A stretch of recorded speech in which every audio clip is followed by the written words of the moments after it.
Assalamualaikum warahmatullahi wabarakatuh. Salam sejahtera untuk kita semua. Selamat datang di channel Candi Ireng. Terima kasih sudah meluangkan waktu untuk membaca kisah ini. Cerita yang akan kamu baca bukan sekadar tentang gemerlap malam, bukan hanya tentang penglaris dan pesona, tetapi tentang pilihan, konsekuensi, dan harga yang harus dibayar ketika seseorang mencoba mengambil jalan pintas dalam hidupnya. Lampu-lampu neon berwarna ungu dan biru menyala terang di sepanjang lorong tempat hiburan malam itu. Musik berdentum keras, bassnya terasa sampai ke dada. Asap rokok bercampur wangi parfum mahal memenuhi udara. Di balik gemerlap itu, para perempuan berdiri berjejer dengan senyum yang sudah terlatih, menyambut setiap tamu yang datang. Di antara mereka ada Rani, usianya baru 24 tahun. Wajahnya manis dengan mata besar dan rambut hitam panjang yang selalu ia tata rapi sebelum mulai bekerja. Ia mengenakan gaun ketat berwarna merah marun malam itu, berharap terlihat lebih mencolok dari biasanya. Namun meski sudah berdandan semaksimal mungkin, ia tetap sering terlewatkan. Teman-temannya seperti Siska dan Maya hampir setiap malam mendapat tamu tetap yang royal. Mereka tertawa lepas, memamerkan tas baru, ponsel terbaru, dan cerita tentang pelanggan yang memberi tip besar. Rani hanya tersenyum mendengarnya, padahal hatinya terasa perih. Sudah hampir setahun ia bekerja sebagai pemandu tamu, sekaligus menemani pria-pria yang ingin ditemani lebih jauh, tetapi penghasilannya pas-pasan. Kadang bahkan tidak cukup untuk mengirim uang ke kampung. Rani bukan berasal dari keluarga berada. Ayahnya sudah lama sakit-sakitan, ibunya berjualan kecil-kecilan di rumah, adiknya masih sekolah. Semua beban itu seperti bertumpu di pundaknya. Ia datang ke kota dengan harapan bisa cepat mengubah nasib. Awalnya ia bekerja sebagai pelayan kafe, tapi gajinya kecil. Ketika ditawari bekerja di tempat hiburan malam dengan bayaran lebih besar, ia menutup mata terhadap rasa malu dan menerima pekerjaan itu. Malam semakin larut, tamu-tamu berdatangan, musik semakin keras. Seorang pria parubaya masuk bersama dua rekannya. Mata mereka menyapu ruangan, memilih perempuan yang akan menemani. Rani berdiri tegak, mencoba menampilkan senyum paling menarik. Namun pria itu justru memanggil Siska yang berdiri di sebelahnya. Mereka tertawa dan berjalan ke sofa VIP. Rani menarik napas panjang. Ia kembali duduk di kursi dekat bar, menunggu. Beberapa pria sempat melirik, tapi tak ada yang benar-benar menghampiri. Dalam hati ia bertanya, apa yang kurang darinya? Ia merasa penampilannya tidak kalah, bahkan beberapa orang pernah memuji wajahnya lebih alami dibanding teman-temannya yang terlalu tebal berdandan.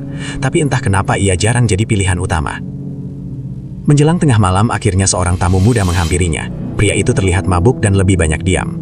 Rani menemaninya dengan sabar, menuangkan minuman, tertawa kecil ketika pria itu bercanda garing. Namun tak lama kemudian pria itu meminta digantikan oleh perempuan lain karena merasa kurang cocok. Ucapan itu seperti tamparan halus. Rani menahan malu dan pura-pura tersenyum saat Maya menggantikannya. Ia pergi ke ruang rias, menatap wajahnya di cermin besar yang dikelilingi lampu. Cahaya terang itu menampilkan setiap detail wajahnya. Ia menyentuh pipinya, merapikan lipstik lalu menghela napas. Kurang apa lagi, gumamnya pelan. Di ruang itu hanya ada suara kipas angin tua yang berputar pelan. Rani membuka ponselnya, melihat pesan dari ibunya. Isinya sederhana, menanyakan kabar dan memberitahu bahwa obat ayahnya hampir habis. Hati Rani terasa makin berat. Ia tahu ia harus mengirim uang lebih minggu ini. Tapi bagaimana caranya kalau pendapatannya terus menurun? Saat ia masih termenung, pintu ruang rias berderit pelan. Seorang perempuan tua masuk membawa tas kain lusuh. Rambutnya digulung rapi, matanya tajam meski usianya tak muda lagi. Perempuan itu dikenal di sekitar tempat hiburan sebagai Maksari. Ia sering datang menawarkan jamu, minyak wangi, atau sekedar ramuan yang katanya bisa membuat kulit lebih bersinar. Maksari menatap Rani melalui pantulan cermin. "Kamu kelihatan lelah, nak," ucapnya pelan. Rani tersenyum tipis, "Cuma capek kerja, Mak." Perempuan tua itu melangkah mendekat. "Bukan cuma capek, auramu redup, padahal kamu punya wajah yang kuat." Rani mengerutkan kening. Ia tidak terlalu percaya pada omongan soal aura, namun entah kenapa kata-kata itu membuatnya penasaran. Maksari membuka tas kainnya, memperlihatkan botol kecil berisi cairan bening dan beberapa benda kecil terbungkus kain putih. "Ada cara supaya kamu lebih dilirik, supaya laki-laki sulit berpaling," bisik Maksari pelan, hampir tak terdengar di tengah dentuman musik dari luar. Rani terdiam, hatinya berdebar. Ia tahu di dunia seperti ini, banyak perempuan mencari jalan pintas agar cepat laku dan punya pelanggan tetap. Ia pernah mendengar bisik-bisik tentang susuk penglaris, tentang daya tarik yang bukan sekadar dari penampilan luar, tapi ia tak pernah membayangkan tawaran itu datang langsung kepadanya. "Memangnya bisa, Mak?" tanyanya ragu. Maksari tersenyum tipis. "Bisa, tapi ada syaratnya. Tidak semua orang berani." Di luar, musik semakin keras, tawa para tamu terdengar liar.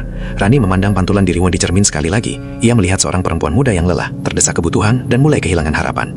Dalam dadanya, ada pergulatan antara takut dan ingin. Malam itu menjadi awal dari sesuatu yang tak pernah ia bayangkan sebelumnya. Sebuah keputusan yang akan mengubah hidupnya. Bukan hanya di dunia gemerlap tempat hiburan malam itu, tetapi juga dalam setiap malam sunyi yang akan datang. Sejak percakapan singkat di ruang rias malam itu, pikiran Rani tidak pernah benar-benar tenang. Kata-kata Maksari terus terngiang di kepalanya. Auramu redup. Kalimat itu terasa seperti penjelasan atas semua kegagalannya selama ini. Setiap kali melihat Siska atau Maya pulang dengan tas belanja baru dan wajah berseri karena mendapat tamu kaya, dadanya terasa sesak. Ia mulai bertanya-tanya, apakah benar ada sesuatu yang kurang dalam dirinya? Sesuatu yang tak bisa diperbaiki hanya dengan riasan atau pakaian mahal. Malam berikutnya tempat hiburan itu kembali ramai. Lampu berkelap-kelip, musik menghentak, dan aroma alkohol bercampur parfum memenuhi udara. Rani berdiri di posisi biasanya. Ia sudah mencoba berdandan lebih tebal, memakai bulu mata palsu yang lebih lentik, serta gaun yang sedikit lebih terbuka. Namun hasilnya tetap sama. Ia hanya mendapat satu tamu, itu pun tidak lama. Saat jam menunjukkan hampir pukul 2 pagi, Maksari kembali muncul. Perempuan tua itu berdiri di dekat pintu belakang, menatap Rani dengan tatapan seolah sudah tahu apa yang sedang ia rasakan. Tanpa banyak bicara, Maksari memberi isyarat agar Rani mendekat. "Aku tahu kamu kepikiran," ujar Maksari pelan ketika mereka berdiri agak jauh dari keramaian. Rani tidak langsung menjawab, ia hanya menunduk, memainkan ujung gaunnya. "Kalau memang bisa bantu saya, kenapa harus saya yang dipilih?" tanyanya akhirnya. Maksari tersenyum tipis. "Karena kamu cocok, tidak semua orang bisa dipasangi susuk, harus ada kecocokan batin.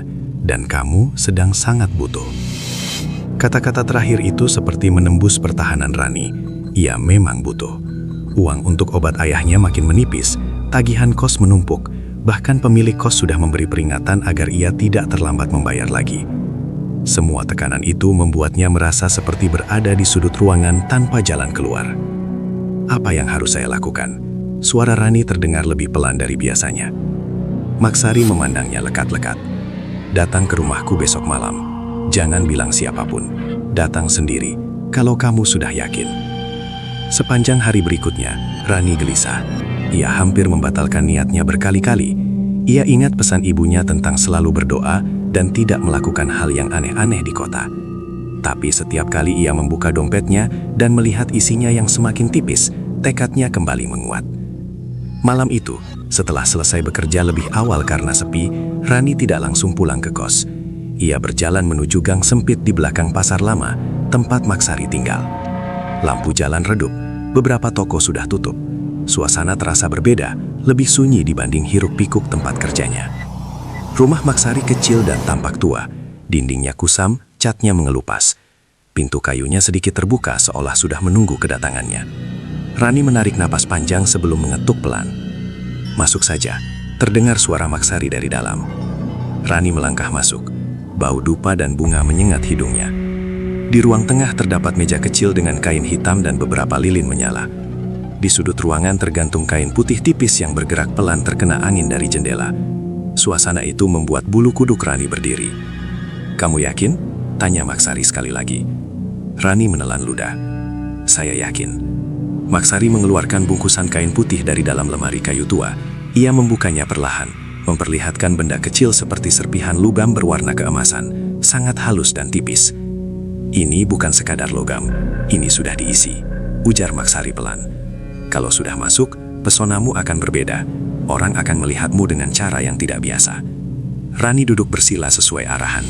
Lilin-lilin di sekelilingnya membuat bayangannya menari di dinding. Jantungnya berdetak cepat. Ada rasa takut yang sulit ia jelaskan, tapi ia sudah terlanjur melangkah terlalu jauh untuk mundur. Maksari mulai melantunkan kalimat-kalimat yang tidak sepenuhnya dimengerti Rani. Suaranya pelan namun tegas. Udara di ruangan terasa semakin berat. Rani memejamkan mata seperti yang diperintahkan. "Ucapkan dalam hati bahwa kamu siap menerima dan menjaga apa yang akan ditanamkan," bisik Maksari. Rani menurut. Dalam hatinya, ia hanya memikirkan satu hal. Ia ingin lebih laku, lebih dicari, lebih menghasilkan uang. Ia ingin berhenti merasa kalah. Tiba-tiba ia merasakan sentuhan dingin di pipinya, seperti ujung jarum yang sangat halus menekan kulitnya. Tidak terlalu sakit, hanya sedikit perih dan kemudian hangat. Tubuhnya merinding. Sudah, kata Maksari beberapa saat kemudian. Rani membuka mata perlahan. Ia menyentuh pipinya. Tidak ada luka, tidak ada darah. Hanya sensasi aneh seperti ada sesuatu yang berdenyut lembut di bawah kulitnya. Ingat, ada pantangan, ujar Maksari serius. Jangan menolak tamu tanpa alasan kuat. Jangan sembarang bicara tentang ini. Dan jangan mencoba melepasnya sendiri. Rani mengangguk, meski dadanya terasa tidak nyaman. Ia berdiri dan berpamitan. Saat melangkah keluar rumah itu, angin malam terasa lebih dingin dari biasanya. Di perjalanan pulang, ia merasa orang-orang yang berpapasan dengannya menoleh lebih lama. Entah itu hanya perasaannya, atau memang ada yang berubah. Ia tidak tahu. Yang ia tahu, malam itu ia telah membuat keputusan besar. Sebuah langkah yang ia harap akan mengubah nasibnya, tanpa benar-benar memahami bahwa setiap perubahan selalu membawa konsekuensi yang tidak sederhana. Keesokan malamnya, Rani berdiri di depan cermin ruang rias dengan perasaan yang berbeda. Ia belum melihat perubahan apapun secara fisik. Wajahnya masih sama, kulitnya tetap seperti biasa.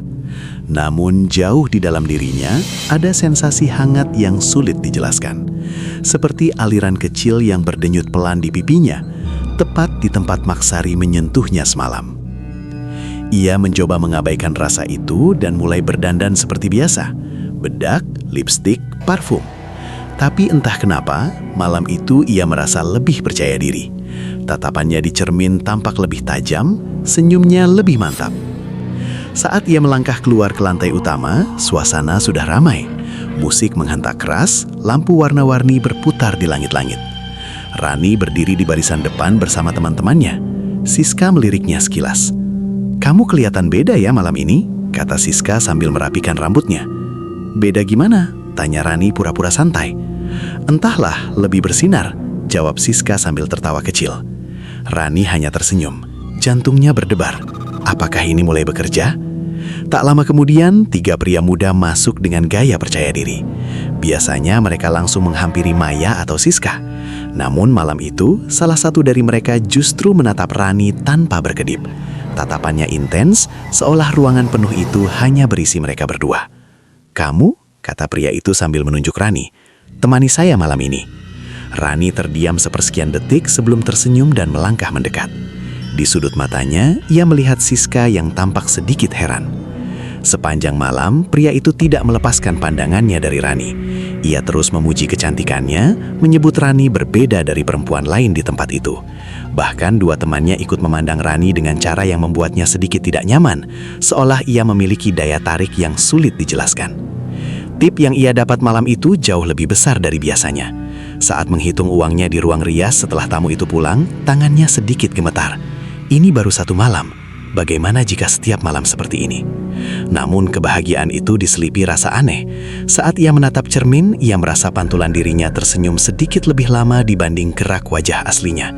Ia berkedip cepat dan mencoba fokus. Bayangan itu kembali normal. Cuma capek, gumamnya pada diri sendiri. Malam-malam berikutnya semakin mengejutkan. Rani menjadi pusat perhatian. Tamu lama yang dulu tidak pernah meliriknya kini sengaja menanyakan namanya ke manajer. Bahkan beberapa pria rela menunggu hanya untuk ditemani olehnya. Manajer tempat itu sampai memanggilnya ke ruang kantor kecil di belakang. "Kamu lagi naik daun, Rani. Pertahankan," katanya sambil tersenyum puas. Rani pulang dengan perasaan campur aduk antara bangga dan takut. Uang di tasnya semakin tebal. Ia langsung mentransfer sebagian besar ke ibunya di kampung. Untuk pertama kalinya ia merasa berhasil. Namun semakin banyak tatapan yang tertuju padanya, semakin sering pula ia merasakan hawa dingin menyentuh kulitnya. Kadang di tengah tawa bersama tamu, ia mendengar bisikan sangat pelan di telinganya. Tidak jelas kata-katanya, hanya seperti suara angin yang membawa namanya. Suatu malam, seorang tamu yang tampak sangat terpesona padanya menggenggam tangannya terlalu erat. Mata pria itu tampak kosong, seperti orang yang sedang bermimpi. "Kamu jangan pergi dari sini," ucapnya pelan dengan nada aneh. Rani merinding. Ia mencoba melepaskan tangannya dengan halus. Biasanya ia bisa mengendalikan situasi seperti ini, tapi malam itu terasa berbeda. Tatapan pria itu terlalu dalam, hampir menakutkan. Setelah pria itu akhirnya pergi, Rani duduk sendirian di ruang rias. Ia memijat pelipisnya. Denyutan di pipinya terasa sedikit lebih kuat. Ia menekan bagian itu dengan ujung jari, mencoba memastikan tidak ada apa-apa. Kulitnya tetap mulus. Pintu ruang rias tiba-tiba terbuka. Maya masuk dengan wajah penasaran. "Ran, kamu pakai apa sih sekarang? Serius deh, tamu-tamu kayak kesengsem banget sama kamu." Rani tersenyum samar. "Nggak pakai apa-apa." Ia tidak berani menceritakan tentang Maksari. Pantangan pertama sudah jelas, jangan bicara pada siapapun. Di perjalanan pulang, ia merasa diikuti. Langkahnya terdengar 2 kali, padahal gang menuju kosnya sepi. Ketika ia berhenti, suara itu juga berhenti. Ketika ia menoleh, tak ada siapa-siapa. Sesampainya di kamar kos, ia mengunci pintu rapat-rapat. Ia duduk di tepi ranjang, mencoba menenangkan diri. Mungkin hanya perasaannya saja. Namun ketika lampu kamar dimatikan dan ruangan gelap, ia melihat bayangan samar di sudut dinding. Seperti sosok perempuan berdiri diam dengan rambut terurai panjang. Rani menyalakan lampu dengan cepat. Sudut itu kosong. Nafasnya memburu. Ia memeluk lututnya sendiri. Di satu sisi, hidupnya mulai berubah menjadi lebih baik. Uang mengalir deras, namanya mulai dikenal. Tapi di sisi lain, sesuatu yang tak terlihat seolah ikut berjalan di belakangnya, mengikuti setiap langkahnya. Ia teringat pesan Maksari, jangan melanggar pantangan.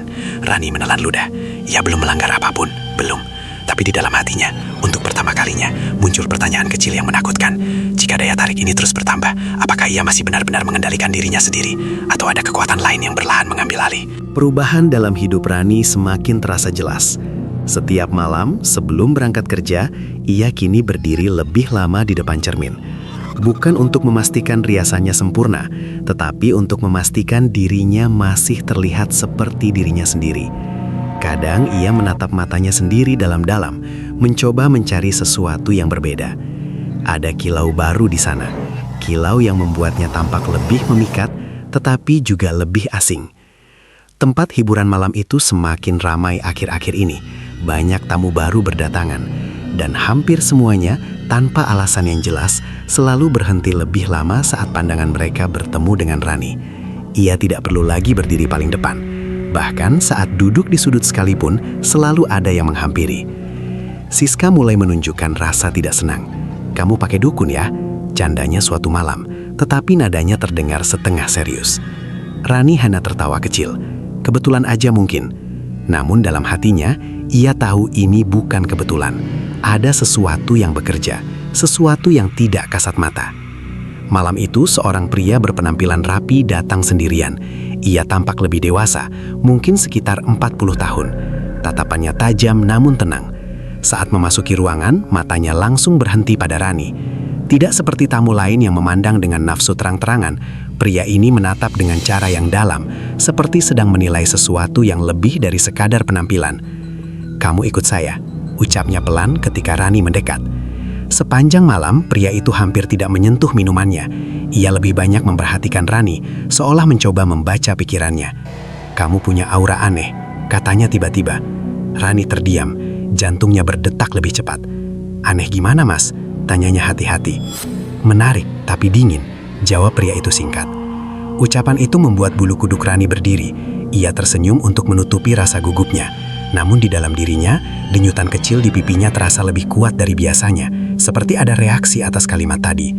Ketika pria itu akhirnya pergi, ia meninggalkan tip yang sangat besar. Jumlahnya lebih dari cukup untuk membayar tunggakan kos dan membeli obat ayahnya untuk 2 bulan ke depan. Seharusnya Rani merasa sangat bahagia, tapi entah kenapa, malam itu ia justru merasa lelah luar biasa. Bukan lelah fisik, melainkan seperti energinya terkuras habis. Di ruang rias, ia duduk sendirian. Lampu-lampu di sekitar cermin terasa terlalu terang. Ia menyentuh pipinya lagi. Kali ini terasa hangat, hampir panas. Tiba-tiba pintu terbuka pelan. Maksari berdiri di sana. "Kamu mulai merasakan ya?" ucapnya tenang. Rani menatapnya kaget. "Kenapa rasanya makin aneh, Mak?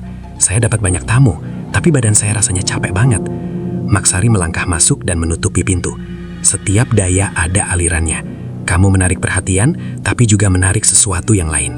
Maksudnya? Maksari tidak langsung menjawab. Ia hanya menatap wajah Rani, lalu menghela napas pelan. "Yang penting kamu jangan melanggar janji. Jangan menolak tamu yang sudah tertarik padamu tanpa alasan kuat. Kalau kamu mulai pilih-pilih karena merasa sudah di atas, itu bisa jadi masalah." Ucapan itu membuat Rani teringat sesuatu. 2 malam lalu ia sempat menolak seorang pria yang menurutnya terlalu kasar. Ia mengatakan sedang tidak enak badan dan meminta diganti. Sejak malam itu, ia mulai sering bermimpi aneh. Dalam mimpinya, ia berdiri di ruangan gelap penuh cermin. Di setiap cermin, ia melihat dirinya tersenyum, tetapi senyuman itu bukan senyum yang ia kenal. Senyum itu lebih lebar, lebih dingin. Dan di belakang bayangannya, selalu ada sosok perempuan berambut panjang berdiri tanpa wajah yang jelas. "Mak," suara Rani mengecil. "Kalau saya sempat nolak satu tamu gimana?" Maksari menatapnya tajam. "Sudah berapa kali?" Ruangan terasa sunyi beberapa detik. Musik dari luar terdengar jauh. "Jangan ulangi," kata Maksari pelan tapi tegas. "Kalau sudah terlanjur, kamu harus lebih hati-hati. Energinya bisa berubah." Rani menelan ludah. Ia merasa seperti anak kecil yang dimarahi. Namun jauh di dalam hatinya, rasa takut mulai tumbuh.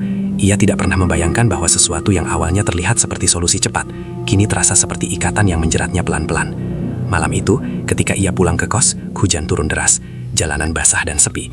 Saat membuka pintu kamar, hawa dingin langsung menyambutnya, padahal jendela tertutup rapat. Ia menyalakan lampu. Semuanya terlihat normal. Ia meletakkan tasnya, lalu duduk di ranjang. Denyutan di pipinya kembali terasa. Tiba-tiba terdengar suara seperti bisikan sangat pelan di dekat telinganya. "Jangan ingkar." Rani membeku. Suara itu jelas, bukan suara dari luar, melainkan seperti muncul dari dalam kepalanya sendiri. Ia berdiri dan menoleh ke sekeliling kamar. Kosong, hanya dinding putih dan lemari kecil. Jantungnya berdetak kencang. Ia memegang pipinya erat-erat, seolah ingin mencabut sesuatu yang tertanam di sana. Untuk pertama kalinya sejak memasang susuk itu, Rani benar-benar merasa takut. Ia sadar bahwa daya tariknya memang meningkat, uangnya semakin banyak, hidupnya tampak lebih mudah. Tapi setiap kemudahan itu seperti diikuti bayangan gelap yang semakin dekat. Dan kini, ia mulai mengerti satu hal. Yang ia pasang bukan sekadar penglaris, melainkan sesuatu yang hidup, yang mendengar, dan yang menuntut untuk dipatuhi.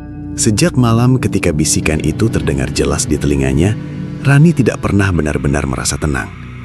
Setiap kali suasana menjadi sunyi, terutama saat sendirian di kamar kos, ia seperti menunggu sesuatu muncul dari balik keheningan. Denyutan kecil di pipinya kini tidak lagi sekedar hangat, melainkan terasa seperti ada nadi kedua yang hidup di bawah kulitnya. Namun anehnya, justru di saat rasa takut itu tumbuh, keberuntungannya semakin memuncak. Malam-malam berikutnya di tempat hiburan terasa seperti panggung yang memang diciptakan untuknya. Begitu ia melangkah masuk, beberapa kepala langsung menoleh. Bahkan sebelum ia berdiri di posisi biasanya, sudah ada tamu yang memanggil namanya. Manajer mulai menempatkannya di area paling strategis. "Rani sekarang bintang di sini," kata salah satu pelayan bar dengan nada kagum. Siska dan Maya tidak lagi menyembunyikan rasa iri mereka. Senyum mereka tetap ada, tapi tidak lagi setulus dulu. Rani menyadari perubahan itu, namun ia tidak punya waktu untuk memikirkannya. Ia terlalu sibuk melayani tamu yang silih berganti. Satu hal yang membuatnya gelisah adalah tatapan para pria itu. Bukan sekedar tertarik, tapi seperti terikat. Ada yang menatapnya terlalu lama tanpa berkedip. Ada yang suaranya berubah menjadi lebih berat saat berbicara dengannya. Bahkan beberapa di antara mereka terlihat seperti kehilangan kendali ketika Rani menjauh. Suatu malam seorang pelanggan tetap bernama Anton datang dengan wajah kusut. Biasanya Anton santai dan suka bercanda, tapi malam itu ia langsung menarik tangan Rani begitu mereka duduk. "Kamu jangan pernah pindah ke meja lain kalau aku lagi di sini," katanya dengan nada tegang. Rani mencoba tersenyum lembut. "Tenang saja mas, aku di sini kok." Namun genggaman tangan Anton terlalu kuat, matanya terlihat merah, bukan hanya karena minuman, tapi seperti ada tekanan batin yang aneh. "Kamu milikku malam ini," bisiknya. Kata-kata itu membuat Rani merinding. Ada sesuatu yang tidak wajar dalam nada suaranya, seperti obsesi yang muncul tiba-tiba. Ketika akhirnya Anton pulang, ia meninggalkan uang lebih banyak dari biasanya. Tapi Rani merasa lelah luar biasa. Bukan hanya tubuhnya, melainkan pikirannya juga terasa berat. Seolah setiap tamu yang terpesona padanya meninggalkan jejak energi yang melekat. Di ruang rias ia duduk sendirian. Lampu-lampu terasa terlalu terang lagi. Ia mematikan sebagian lampu dan hanya menyisakan satu. Saat menatap cermin, ia terdiam. Bayangan itu tersenyum lebih dulu sebelum ia benar-benar tersenyum. Rani berkedip cepat. Bayangan itu kembali normal. "Aku cuma capek," gumamnya lagi, meski kini ia sendiri tidak yakin. Beberapa hari kemudian, kejadian yang membuatnya benar-benar terguncang terjadi. Seorang tamu baru yang terlihat sangat terpikat padanya, tiba-tiba jatuh pingsan setelah terlalu lama menatap wajahnya. Pria itu awalnya hanya duduk diam sambil terus memandangi Rani, seperti tidak mendengar suara musik atau percakapan di sekitarnya. Tiba-tiba tubuhnya lemas dan roboh ke lantai. Suasana menjadi kacau, musik dihentikan sebentar. Beberapa staf mengangkat pria itu dan membawanya keluar. Manajer memanggil Rani ke ruang belakang. "Apa yang kamu lakukan?" tanyanya dengan nada serius. "Saya nggak ngapa-ngapain," jawab Rani gemetar. Manajer menatapnya lama, lalu menghela napas. Untung dia sadar lagi, katanya cuma pusing, tapi hati-hati. Rani mengangguk, tapi hatinya tidak tenang. Ia tahu kejadian itu bukan sekedar pusing biasa. Ada sesuatu yang terlalu kuat, terlalu menekan. Malam itu saat ia hendak tidur, mimpi buruk kembali datang. Ia melihat dirinya berdiri di tengah ruangan gelap.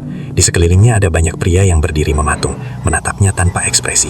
Di belakang mereka, sosok perempuan berambut panjang itu muncul lagi. Kali ini lebih dekat. Wajahnya masih samar, tapi senyumnya jelas. Kau mulai mengerti. Suara itu terdengar tanpa bibir bergerak. Rani ingin berteriak, tapi suaranya tak keluar. Ia terbangun dengan napas tersengal. Jam menunjukkan pukul 3 dini hari. Kamar terasa sangat dingin. Dari sudut ruangan, ia melihat bayangan seperti berdiri sebentar, lalu perlahan memudar. Keesokan harinya, Rani menemui Maksari tanpa menunggu dipanggil. Ia merasa harus bicara. "Mak, ini makin aneh," katanya begitu duduk di rumah kecil itu. "Orang-orang kayak nggak sadar kalau lihat saya. Ada yang pingsan, saya mimpi buruk terus." Maksari mendengarkan dengan tenang, tidak tampak terkejut. "Itu karena energinya sudah kuat," jawabnya pelan. "Tapi ini kayak di luar kendali saya." Maksari. Keberuntungan Rani tidak menunjukkan tanda-tanda menurun. Justru, semakin hari, namanya semakin dikenal di kalangan pelanggan tetap tempat hiburan itu. Bahkan, beberapa tamu dari luar kota sengaja datang karena mendengar cerita tentang dirinya. Manajer mulai menjadwalkannya khusus untuk tamu-tamu VIP. Secara materi, hidup Rani jauh lebih baik dibanding beberapa bulan lalu. Ia bisa melunasi tunggakan kos, mengirim uang rutin ke kampung, bahkan mulai menyisihkan tabungan. Namun, di balik semua itu, ada sesuatu yang berubah dalam dirinya. Rani mulai merasa emosinya tidak stabil. Kadang ia merasa sangat percaya diri, hampir seperti berada di puncak dunia. Tapi di waktu lain, terutama saat sendirian, ia merasa kosong. Sunyi yang dulu hanya terasa biasa, kini berubah menjadi menekan. Seolah ada ruang dalam dirinya yang semakin besar dan gelap. Suatu malam, kejadian yang membuatnya semakin gelisah terjadi lagi. Seorang tamu lama yang dulu biasa saja, kini berubah drastis. Pria itu datang dengan wajah tegang dan langsung mencari Rani. Begitu bertemu, ia berbicara dengan nada putus asa. "Kamu nggak boleh berhenti kerja di sini," katanya tiba-tiba. Rani terkejut. "Saya nggak bilang mau berhenti, Mas. Tapi kamu jangan pernah ninggalin aku." Kalimat itu terdengar seperti ancaman sekaligus permohonan. Tatapan pria itu kosong dan dalam, sama seperti beberapa tamu lain sebelumnya. Seolah mereka semua terikat oleh sesuatu yang tak terlihat. Rani mulai sadar bahwa bukan hanya dirinya yang berubah, tetapi juga orang-orang di sekitarnya. Daya tarik yang dulu ia anggap sebagai keberuntungan, kini terasa seperti pengaruh yang terlalu kuat. Beberapa tamu menjadi posesif. Ada yang marah hanya karena ia tersenyum pada pria lain. Ada yang mengirim pesan puluhan kali dalam sehari. Di ruang rias, Siska akhirnya berbicara terus terang. "Ran, ini udah nggak wajar. Banyak tamu sekarang kayak nggak waras kalau soal kamu." Rani hanya diam. Ia tidak bisa membantah. Malam itu, saat ia pulang ke kos, hujan turun tipis. Lampu jalan memantulkan bayangannya di aspal basah. Ia berjalan cepat, merasa tidak nyaman tanpa alasan jelas. Sejak beberapa hari terakhir, ia sering merasa seperti diawasi. Begitu masuk kamar, ia mengunci pintu dan bersandar lelah. Denyutan di pipinya terasa lebih jelas malam itu. Ia menatap cermin kecil di meja riasnya. Siapa sebenarnya yang mengendalikan siapa? Bisiknya pada diri sendiri. Tiba-tiba lampu kamar berkedip, hanya sesaat, tapi cukup membuat jantungnya melonjak. Sejak gangguan itu semakin sering muncul, Rani hidup dalam dua dunia yang berbeda. Di luar, ia adalah perempuan paling dicari di tempat hiburan malam itu. Setiap malam namanya dipanggil, senyumnya dinanti, dan kehadirannya menjadi daya tarik utama. Namun di dalam dirinya, ketakutan tumbuh seperti bayangan yang makin panjang saat malam semakin larut. Denyutan di pipinya kini bukan lagi sensasi samar. Kadang terasa seperti ada sesuatu yang bergerak sangat halus di bawah kulitnya. Bukan sakit, tapi cukup membuatnya sadar bahwa benda itu benar-benar ada. Ia sering berdiri lama di depan cermin, menekan bagian pipinya, berharap menemukan tanda luka atau sesuatu yang bisa ia keluarkan. Tapi kulitnya tetap mulus. Di tempat kerja, suasana mulai terasa berbeda. Beberapa pekerja perempuan menjaga jarak darinya. Bukan karena benci secara terang-terangan, tapi karena ada rasa tidak nyaman yang sulit dijelaskan. Kalau dia ada di satu ruangan, rasanya kayak sesak. bisik salah satu dari mereka pada Siska. Tanpa sadar Rani mendengarnya. Rani pura-pura tidak peduli, tapi kata-kata itu menancap dalam pikirannya. Apakah auranya kini benar-benar berubah? Malam itu seorang tamu baru datang. Pria muda dengan wajah bersih dan pakaian rapi. Awalnya ia terlihat biasa saja, namun begitu tatapannya bertemu dengan Rani, ekspresinya berubah. Ia berjalan mendekat tanpa mengalihkan pandangan sedikit pun. "Kamu ikut saya," katanya pelan, seolah sedang terhipnotis. Sepanjang malam, pria itu hampir tidak berbicara. Ia hanya terus memandang Rani, sesekali tersenyum tipis. Tatapannya tidak lagi terasa seperti ketertarikan biasa, lebih seperti kekaguman yang berlebihan, hampir seperti pemujaan. Saat Rani berdiri hendak ke toilet, pria itu langsung berdiri juga. "Jangan lama," ucapnya cepat. Rani merasa tidak nyaman.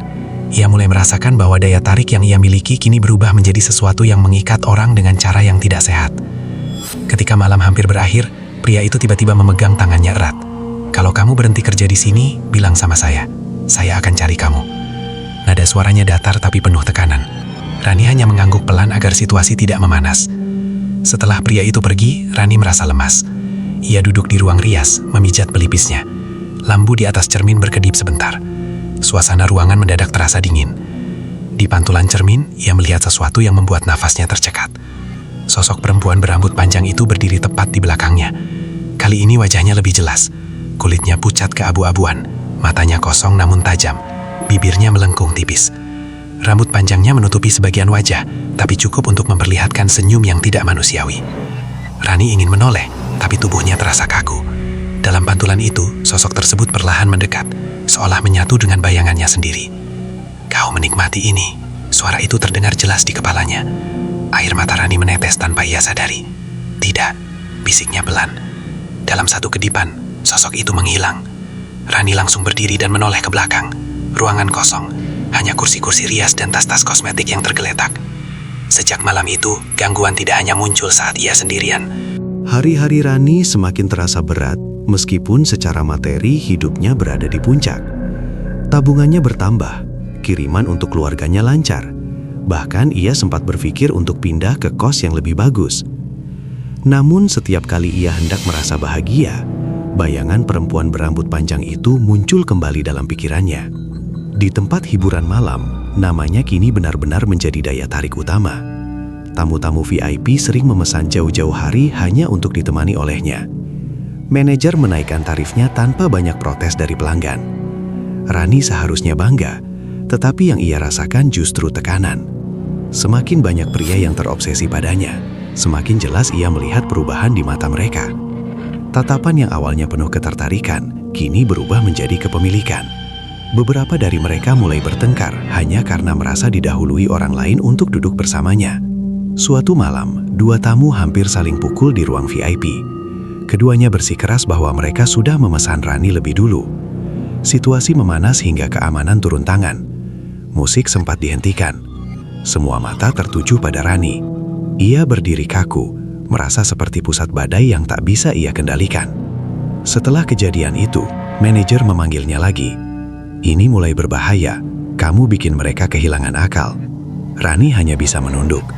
Ia ingin berkata bahwa ia juga tidak menginginkan semua ini, tapi kata-kata terasa sia-sia. Malam semakin larut. Setelah semua tamu pulang, Rani duduk sendirian di ruang rias. Lampu-lampu besar memantulkan wajahnya yang tampak lelah. Ia menatap matanya sendiri lama sekali. "Apa yang kamu mau dariku?" bisiknya pada pantulan itu. Tiba-tiba suhu ruangan terasa turun drastis. Bulu kuduknya berdiri. Dalam pantulan cermin, sosok perempuan itu muncul lagi. Kali ini tidak lagi samar. Wajahnya terlihat jelas, pucat, bibir tipis, mata kosong namun dalam seperti lubang gelap. Sosok itu berdiri tepat di belakang Rani, lalu perlahan menyentuhkan wajahnya ke sisi kepala Rani, seolah berbisik. Janji harus ditepati. Suara itu bukan lagi samar. Jelas, berat dan menggema di dalam kepalanya. Rani memejamkan mata kuat-kuat. Saat ia membukanya kembali, ruangan kembali normal. Namun napasnya tersengal. Ia sadar satu hal. Sejak ia mulai menolak beberapa tamu karena takut, gangguan itu semakin sering muncul. Ia memang berusaha menepati pantangan Maksari, tapi ada saat-saat ia tidak sanggup melayani karena kondisi fisiknya benar-benar lelah. Malam berikutnya menjadi titik yang membuatnya benar-benar goyah. Seorang tamu yang sangat terobsesi padanya, pria yang pernah pingsan beberapa minggu lalu, datang lagi. Kali ini wajahnya tampak lebih kurus, matanya cekung. Begitu duduk, ia langsung menggenggam tangan Rani dengan kuat. "Aku nggak bisa berhenti mikirin kamu," katanya pelan. "Setiap malam aku mimpi kamu." Rani merasa jantungnya berdegup tidak normal. Tatapan pria itu seperti orang yang kehilangan arah. Tiba-tiba pria itu gemetar, wajahnya pucat. Ia memandang Rani dengan mata yang dipenuhi ketakutan. Ada yang berdiri di belakang kamu." Rani membeku. Pria itu jatuh dari kursinya. Tubuhnya kejang beberapa detik sebelum akhirnya pingsan. Suasana kembali kacau. Kali ini bukan sekadar pusing. Ambulan dipanggil. Manajer terlihat panik. Rani berdiri terpaku, merasa darahnya seperti berhenti mengalir. Untuk pertama kalinya, ada orang lain yang melihat sosok itu. Setelah keadaan sedikit tenang, manajer mendekatinya dengan wajah serius. "Besok kamu libur dulu. Ini nggak sehat." Rani mengangguk tanpa berkata apa-apa. Malam itu ia pulang lebih awal. Di kamar kos, ia duduk di lantai dengan punggung bersandar ke ranjang. Ia tidak berani menyalakan lampu terlalu terang, tapi juga takut mematikannya. Air matanya jatuh perlahan. "Aku nggak mau lagi," ucapnya lirih. Cermin di meja rias memantulkan bayangan ruangan. Perlahan, sosok perempuan itu muncul kembali. Kali ini tidak hanya berdiri. Ia seperti menyatu dengan bayangan Rani sendiri. "Kau sudah menerima," suara itu bergema. "Kau nikmati perhatian mereka. Sekarang jangan berpura-pura takut." Rani menutup telinganya, tapi suara itu tetap terdengar. Ia akhirnya berdiri dan mendekati cermin. Dengan tangan gemetar, ia menyentuh pipinya, tepat di tempat susuk itu tertanam. "Aku nggak mau ini lagi," bisiknya. Tiba-tiba rasa panas menjalar dari pipinya ke seluruh tubuhnya. Denyutan itu berubah menjadi sensasi menyakitkan, seperti ada sesuatu yang menolak disentuh. Dalam pantulan cermin, ia melihat dirinya tersenyum lagi. Senyum yang bukan ia kendalikan. Untuk sesaat, Rani merasa seperti kehilangan kendali atas tubuhnya sendiri. Seolah ada dua kehendak dalam satu jiwa. Dan di saat itulah, ia menyadari sesuatu yang lebih mengerikan daripada semua gangguan sebelumnya. Susuk itu bukan hanya membuat orang lain terikat padanya. Ia juga mulai mengikat dirinya dari dalam. Libur yang diberikan manajer seharusnya menjadi waktu istirahat bagi Rani. Tapi, justru di saat ia tidak bekerja, gangguan terasa lebih nyata. Tidak ada musik keras, tidak ada cahaya neon, tidak ada keramaian yang bisa mengalihkan pikirannya. Hanya kamar kos yang sunyi dan pikirannya sendiri. Sejak kejadian tamu yang pingsan setelah melihat sesuatu di belakangnya, Rani tidak bisa lagi menganggap semua ini hanya halusinasi. Orang lain sudah melihatnya. Itu berarti sosok itu bukan sekedar bayangan dalam kepalanya. Malam pertama saat ia benar-benar sendirian tanpa harus bekerja, ia mencoba tidur lebih awal. Lampu kamar dibiarkan menyala. Ia memeluk bantal, berusaha memejamkan mata. Namun baru beberapa menit, ia merasakan sensasi aneh di pipinya. Denyutan itu lebih kuat dari sebelumnya. Tidak lagi seperti nadi kecil, melainkan seperti sesuatu yang bergerak pelan, mencari jalan. Rani langsung duduk, napasnya memburu. Ia berdiri dan berjalan ke depan cermin. Dengan tangan gemetar, ia menyentuh pipinya. Tidak ada luka, tidak ada tanda apapun. Tapi dari dalam, ia merasakan panas yang tidak biasa. Tiba-tiba, dalam pantulan cermin, bayangannya bergerak lebih dulu. Rani masih berdiri diam, tapi bayangannya perlahan mengangkat tangan dan menyentuh pipi, gerakan yang belum ia lakukan. Jantungnya hampir berhenti. Beberapa detik kemudian, bayangan itu tersenyum lebar. Senyum yang tidak pernah ia miliki. Senyum yang dingin dan penuh arti. "Kau tidak bisa lari." Suara itu terdengar jelas, bukan lagi hanya bisikan samar. Rani mundur selangkah hingga punggungnya menabrak dinding. Air matanya jatuh tanpa bisa ia tahan. "Aku mau lepas, aku nggak mau lagi," ucapnya dengan suara pecah. Bayangan di cermin mendekat seolah keluar dari permukaan kaca. Sosok perempuan berambut panjang itu kini berdiri tepat di belakang refleksi Rani. Kali ini wajahnya terlihat sepenuhnya. Pucat, mata hitam tanpa kilau, dan senyum tipis yang tidak manusiawi. "Kau meminta daya, kau meminta perhatian, kau meminta mereka datang kepadamu." Suara itu menggema. "Sekarang kau menolak." Rani menutup mata dan berteriak pelan. Saat ia membuka mata kembali, cermin kembali normal. Namun rasa panas di pipinya semakin menyakitkan. Keesokan harinya, dengan sisa keberanian yang ia punya, Rani kembali mendatangi Maksari. Kali ini bukan dengan ragu, tapi dengan putus asa. Mak, ini bukan cuma soal penglaris. Ada yang ngikutin saya. Orang lain sudah lihat, katanya dengan suara gemetar. Maksari terdiam lebih lama dari biasanya. Wajahnya yang biasanya tenang, kini terlihat lebih serius. Kamu sudah beberapa kali melanggar, ucapnya pelan. Saya cuma nolak kalau memang gak sanggup. Perjanjian tidak melihat alasan, jawab Maksari dingin. Kalau daya itu sudah diberi, maka harus dipakai. Kalau kamu menahan, energinya berbalik. Rani merasa tubuhnya lemas. Terus, saya harus gimana? Maksari menatapnya tajam. Kalau kamu mau lepas, ada konsekuensinya. Daya yang sudah melekat harus dikembalikan. Tidak bisa hilang begitu saja. Dikembalikan gimana? Maksari tidak langsung menjawab. Ia hanya berkata, siap-siap kehilangan apa yang selama ini kamu dapat dengan cepat. Kata-kata itu membuat Rani sadar bahwa melepas susuk bukan sekedar menghilangkan pesona. Bisa jadi ia akan kehilangan semua. Uang, pekerjaan, bahkan mungkin keselamatannya. Malam itu, meski masih libur, manajer memintanya datang sebentar untuk membicarakan situasi terakhir. Begitu ia masuk ke tempat hiburan itu, beberapa tamu yang kebetulan ada langsung menoleh. Tatapan mereka tetap sama, tertarik, terikat, hampir haus. Rani merasa mual. Saat ia berdiri di dekat panggung, tiba-tiba listrik padam. Ruangan menjadi gelap total. Teriakan kecil terdengar dari beberapa sudut. Dalam kegelapan itu, Rani merasakan hawa dingin menyelimuti tubuhnya. Lalu sentuhan di pipinya, dingin, lembut, tapi menekan. Kau milikku. Suara itu berbisik tepat di telinganya. Lampu kembali menyala beberapa detik kemudian. Semua terlihat normal, musik kembali diputar. Tapi Rani tahu, itu bukan kebetulan. Ia melihat ke arah panggung, di sudut gelap belakang tirai. Sesaat sebelum lampu stabil sepenuhnya, ia melihat sosok perempuan berambut panjang berdiri diam menatapnya. Tidak ada orang lain yang bereaksi. Rani merasa dunia di sekitarnya semakin menjauh. Ia seperti hidup dalam dua lapisan realitas. Satu yang dilihat orang lain, penuh gemerlap dan keberuntungan. Dan satu lagi yang hanya ia rasakan, gelap, menekan, dan menuntut. Di perjalanan pulang malam itu, ia akhirnya mengakui pada dirinya sendiri sesuatu yang selama ini ia tolak. Ini bukan lagi soal penglaris atau obsesi tamu. Ini adalah ikatan. Dan ikatan itu kini semakin kuat, seolah bersiap menagih harga yang selama ini tertunda. Malam itu menjadi titik yang tidak bisa lagi Rani abaikan. Setelah listrik padam dan sosok itu kembali menampakkan diri di sudut panggung, ia tahu waktu yang dimilikinya hampir habis. Bukan habis dalam arti fisik, tapi habis dalam arti pilihan. Ia tidak bisa lagi berdiri di tengah, menikmati hasilnya, tapi menolak konsekuensinya. Sesampainya di kamar kos, Rani tidak langsung tidur. Ia duduk di lantai, bersandar pada ranjang, memandangi cermin kecil di meja riasnya. Untuk pertama kalinya, ia tidak merasa takut melihat bayangannya sendiri. Ia justru merasa lelah.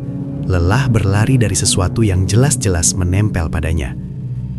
Pipinya kembali berdenyut, kali ini lebih kuat. Rasa panasnya menjalar hingga ke pelipis. Ia menggigit bibir menahan sakit. Aku nggak mau lagi, bisiknya pelan. Kalau memang ada harga yang harus dibayar, aku siap.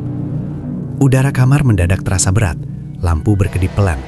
Bayangan di cermin kembali bergerak tidak selaras. Sosok perempuan berambut panjang muncul perlahan di belakang refleksinya. Wajah pucat itu tampak lebih jelas dari sebelumnya. Tidak lagi hanya mengintai, tapi seolah menunggu keputusan. Kau akhirnya mengerti. Suara itu terdengar datar. Rani menatap lurus ke cermin. Tangannya gemetar, tapi suaranya tidak lagi sepecah sebelumnya. Aku mau lepas. Senyum tipis muncul di wajah makhluk itu. Tidak ada yang lepas tanpa ganti. Rani terdiam. Ia teringat kata-kata Maksari. Siap-siap kehilangan apa yang selama ini kamu dapat dengan cepat. Keesokan harinya, tanpa menunggu rasa takut datang lagi, Rani menemui Maksari. Wajahnya pucat, matanya sembab karena semalaman tidak tidur. Saya mau lepas, Mak. Apapun resikonya. Maksari menatapnya lama. Kali ini tidak ada nada dingin atau misterius. Hanya tatapan berat yang seolah sudah tahu akhir cerita ini. Kamu yakin? Setelah ini, semua yang dulu mudah akan jadi sulit. Pesonamu mungkin hilang, penghasilanmu turun, bahkan orang-orang yang dulu mengejarmu bisa berpaling. Rani menarik napas panjang. Saya lebih takut kehilangan diri saya sendiri. Jawaban itu membuat Maksari mengangguk pelan. Prosesnya dilakukan malam itu juga, bukan di tempat hiburan, bukan di kamar kos, tapi di ruangan kecil di belakang rumah Maksari. Lampu temaram, bau dupa tipus memenuhi udara. Maksari memintanya duduk diam dan tidak melawan apapun yang dirasakan. Saat doa dan mantra mulai dilantunkan, Rani merasakan panas di pipinya semakin menjadi. Denyutannya seperti hendak meledak. Ia menahan teriakan ketika sensasi tajam menjalar hingga ke rahang. Dalam setengah sadar, ia melihat bayangan perempuan itu berdiri di hadapannya. Wajahnya tidak lagi datar, ada kemarahan di sana. Kau memanggilku, kau mengikatku, suara itu menggema. Sekarang kau mengusirku. Air mata Rani mengalir deras. Aku salah, aku serakah, tapi aku nggak mau terus hidup kayak gini. Sosok itu mendekat. Untuk pertama kalinya, Rani melihat ada sesuatu di matanya. Bukan hanya kegelapan, tapi juga kekecewaan. Seolah ia bukan sekedar makhluk pengikat, tapi bagian dari hasrat yang dulu Rani sendiri bangkitkan. Teriakan Rani akhirnya pecah saat rasa panas itu berubah menjadi dingin yang menusuk, seperti sesuatu dicabut paksa dari dalam kulitnya. Lampu di ruangan itu sempat padam beberapa detik, lalu hening. Ketika Rani membuka mata, semuanya terasa ringan, pipinya tidak lagi berdenyut, udara terasa normal, tidak ada sosok di sudut ruangan, tidak ada bayangan yang bergerak sendiri. Maksari terlihat lelah, tapi tenang. Sudah selesai, katanya pelan. Rani menyentuh pipinya, tidak ada rasa panas, tidak ada sensasi aneh, hanya kulit biasa. Namun perubahan itu mulai terasa beberapa hari kemudian. Di tempat hiburan malam, Rani kembali bekerja. Ia berdiri di tempat yang sama, dengan pakaian yang sama, musik yang sama, tapi tatapan orang-orang berbeda, tidak lagi tajam dan terikat, tidak lagi penuh obsesi yang berlebihan. Beberapa tamu bahkan melewatinya tanpa menoleh. Pendapatannya turun drastis dalam minggu pertama. Manajer mulai memperhatikannya dengan wajah kecewa. Beberapa rekan kerja berbisik bahwa auranya sudah berbeda. Rani merasakan kekecewaan itu menusuk, tapi tidak sampai menghancurkannya. Untuk pertama kalinya sejak lama, ia pulang tanpa merasa diikuti. Ia bisa bercermin tanpa takut melihat sesuatu di belakangnya. Ia bisa tidur tanpa mendengar bisikan. Suatu malam, saat duduk sendirian di kamar, ia memandangi wajahnya di cermin. Wajah itu tampak lebih sederhana, lebih biasa. Tidak ada kilau misterius, tidak ada daya tarik yang memaksa orang mendekat. Tapi ada sesuatu yang baru, ketenangan. Rani sadar bahwa selama ini ia mengejar perhatian karena takut tidak terlihat. Ia mengutakan jalan pintas karena merasa dunia tidak adil padanya. Susuk itu memberinya apa yang ia mau, tapi juga mengambil kendali atas itu. Demikian kisah ini disampaikan. Semoga bisa menjadi pelajaran, renungan, dan pengingat bahwa setiap pilihan memiliki konsekuensi. Terima kasih sudah membaca hingga akhir. Wassalamualaikum warahmatullahi wabarakatuh. Sampai bertemu di cerita berikutnya.